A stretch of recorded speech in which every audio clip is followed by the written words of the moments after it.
بادشاہوں کے بادشاہ اول اور آخر ہمارے خدا یسوع کی سلامتی آپ سب پر ہو۔ میرے عزیزو، یہ جو حالات جا رہے ہیں صرف ملک پاکستان کے نہیں، پوری دنیا میں، تو ہر کوئی بہت ڈسٹرب ہے، ہر کوئی بدحالی میں مبتلا ہے، بے سکون ہے۔ تو کیا کبھی ہم نے یہ سوچا کہ ایسا کیوں ہے؟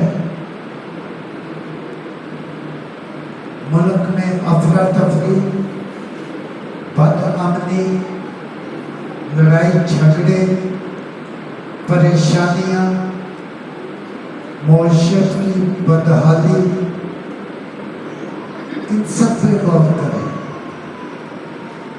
اس کے باوجود اگر ہمارے پاس پیسہ بھی بہت آتا ہے، ہمارے گھر کے سب فرد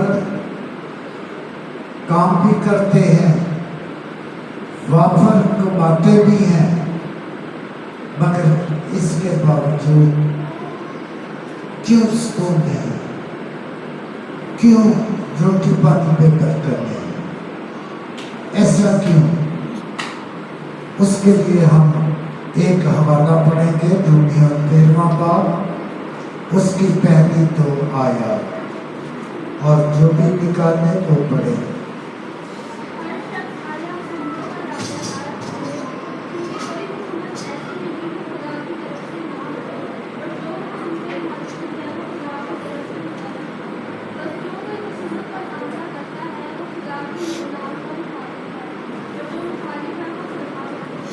کلام مقدس کے پڑھے، سنے، سمجھے اور قبول کیے جانے پہ خدا ان کی برکت کی۔ میرے عزیزو، ابھی جو میں نے بتایا کہ گھروں میں بے سکونی، علاقوں میں بے سکونی، صوبے میں بے سکونی، ملک میں بے سکونی، ایسا کیوں ہے؟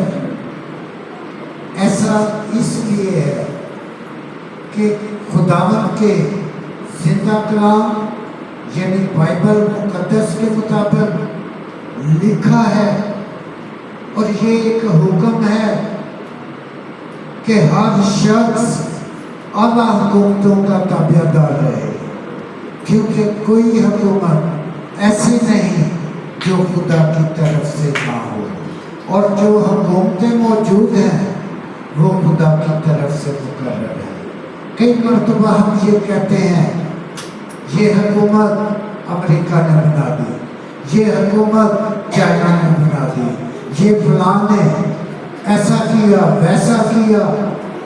تو میرے عزیزو، اگر ہم اس سے پیچھے نظر دوڑائیں تو جب ساؤل اسرائیل کا بادشاہ تھا، تو جب خداوند سے دور ہوا تو ابھی اس کی حکومت گئی نہیں تھی کہ خداوند نے اپنے بندہ کو بھیجا کہ تو جا اور یسی کے بیٹے کو اسرائیل کی بادشاہت کے لیے مسا کر دے۔ تو میرے عزیزو، کلام میں واضح طور پہ لکھا ہے کہ وہ کیا انسان تھا، انسانی سوچ تھی، وہ انسانی نظر سے دیکھتا تھا۔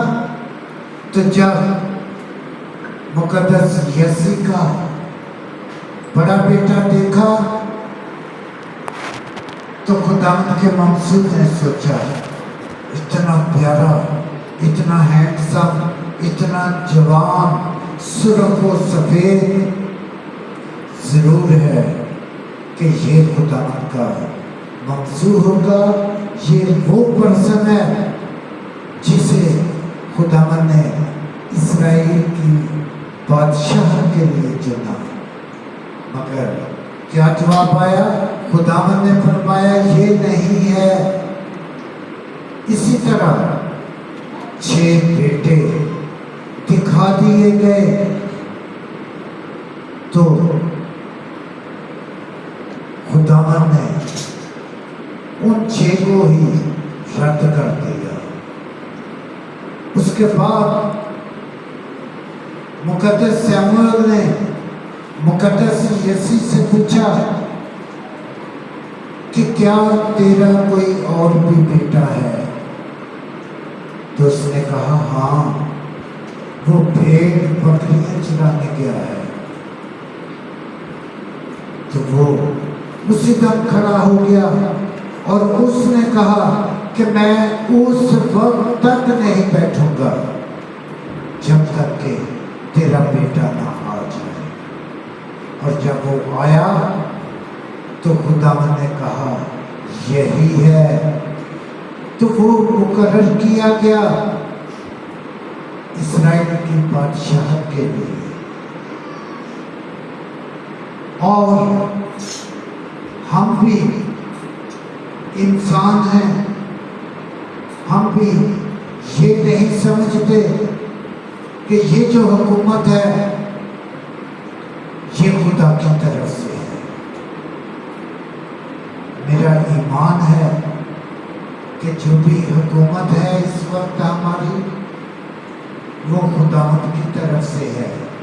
اگر ہم کہیں نہیں تو اس سے خداوند کا زندہ کلام جھوٹا پڑتا ہے، کیونکہ خداوند کے زندہ کلام کے مطابق حکومتیں اور سلطنتیں کس کی طرف سے ہیں؟ خدا کی طرف سے ہے۔ اور جو خدا کی طرف سے ہیں ہمیں ان کے تابع رہنا ہے۔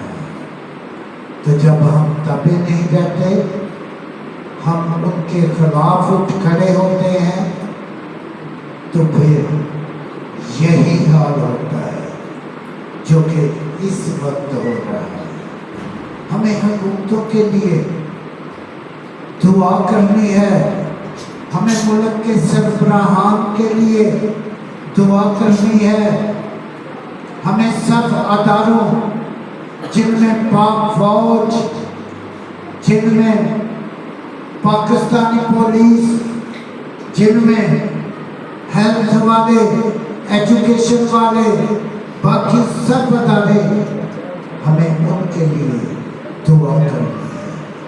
ہمیں خداوند سے ان کے لیے قوت مانگنی ہے، اور ہماری دعا کیا ہو کہ اے خداوند انہیں مقدس سلیمان جیسی حکمت عطا کرنا، مقدس سمسن جیسا زور عطا کرنا، تاکہ حکمت اور زور سے یہ ملک کے بعد دور کو سنبھال سکے۔ میرے عزیزو، ہمیں کبھی بھی جو حکومت موجود ہے، ہمیں اس حکومت کے تابع رہنا، اور جیسے اپنے لیے، اپنے گھرانے کے لیے ہم دعا کرتے ہیں، ویسے ہی ہم اپنی حکومت کے لیے دعا کریں۔ اکثر ہم یہ کہتے ہیں کہ ہمیں یہ ملک پسند نہیں، مگر ہماری پہچان کون ہے؟ کیا امریکہ ہے؟ کیا جاپان ہے؟ ہماری پہچان ہمارا پیارا ملک پاکستان ہے۔ اگر جس ملک کو ہم پسند کرتے، اگر ان کے ساتھ ہماری لڑائی ہو، تو کیا وہ اگر ادھر بم پھینکیں گے تو ہم بچیں گے؟ نہیں۔ اس لیے ہمیں برکت کب ملے گی؟ ہمارے گھروں میں، ہماری زندگی میں، ہمارے علاقوں میں اس وقت سکون ہوگا جب ہم اپنی حکومت کے لیے جو موجود ہے اس کے لیے دعا کریں گے، اور جب دعا کریں گے تو ہم کس کی فرما برداری کر رہے ہیں؟ خداوند کے زندہ کلام کی۔ ہم کن باتوں کو مان رہے ہوں گے؟ ان باتوں کو جو خداوند کے زندہ کلام میں لکھی گئی ہے۔ ہم ایک اور حوالہ پڑھیں گے،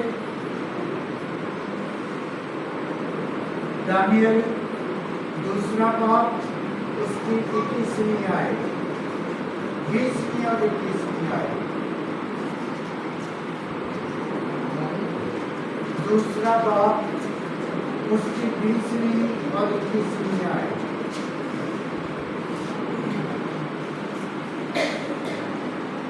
جو بھی انسان ہے وہ پڑھے۔ پرانے عہد نامہ دانیل نے کہا، خدا کا نام کا ابد مبارک ہو، کیونکہ حکومت اور قدرت اسی کی ہے۔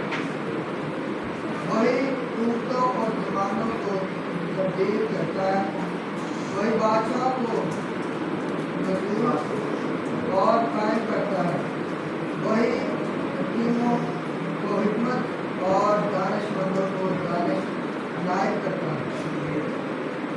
یہ آج سے، یہ مسیح خداوند کے دور سے ہزاروں سال پہلے مقدس دانیل کے ذریعہ سے یہ راز کھلا تھا، اور اس نے آسمان کے خدا کو مبارک کہا، اور مقدس دانیل نے کہا خدا کا نام ابد تک مبارک ہو، کیونکہ حکمت اور قدرت اسی کی ہے۔ وہ وقتوں کو، وہ زمانوں کو تبدیل کرتا ہے، وہی بادشاہوں کو معزول کرتا اور قائم کرتا ہے۔ جیسا کہ ساؤل بادشاہ کو کس نے رد کیا؟ خداوند نے۔ اور داؤد کو بادشاہت کے لیے کس نے مسا کروایا؟ خداوند نے۔ تو ایسے ہی آج بھی جو حکومتیں ہیں، جو حکومتیں گرتی وہ خداوند کی طرف سے گرتی، اور جو حکومتیں آتی وہ خداوند کی طرف سے رہتی۔ اس لیے ہمیں ان کی مخالفت نہیں، بلکہ جیسا خداوند کے زندہ کلام میں لکھا ہے کہ ہر شخص اعلیٰ حکومت کے تابع دار رہے، کیونکہ کوئی ایسی حکومت نہیں جو خدا کی طرف سے تھا۔ جو بھی حکومت ہے وہ خداوند کی طرف سے ہے، ہمیں اس کے تابع رہنا، ہمیں اپنی حکومت کے فرمانبردار رہنا ہے۔ اگر ایسا کریں گے تو ہم خداوند کے زندہ کلام کے مطابق یہ سب کر رہے ہیں، اور اگر یہ سب کر رہے ہوں گے تو ہماری روٹی اور پانی پہ خداوند کی برکت ہے، کیونکہ خداوند نے فرمایا جو میرے حکموں پر عمل کرے گا میں ان پر بر وقت کمی برساؤں گا۔ ان کے گھر، ان کی بیوی بچے میوہ دار تاپ کی مانند ہوں گے، وہ گھرانہ اس درخت کی مانند ہوں گے جو ندیوں اور چشموں کے کنارے پہ لگایا جاتا ہے، جو سرسبز اور شاداب رہتا ہے، جو نہروں پہ، دریاؤں پہ، ندیوں پہ، چشموں کے اوپر 7 درخت ہوتے ہیں، وہ زیادہ سرسبز ہوتے ہیں بنسبت عام درختوں کی مانند۔ تو خداوند ہمیں ویسا بنائے گا اگر ہم خداوند کے زندہ کلام کے مطابق اپنی زندگی بسر کریں۔ سو خداوند آپ کو بڑی برکت دے۔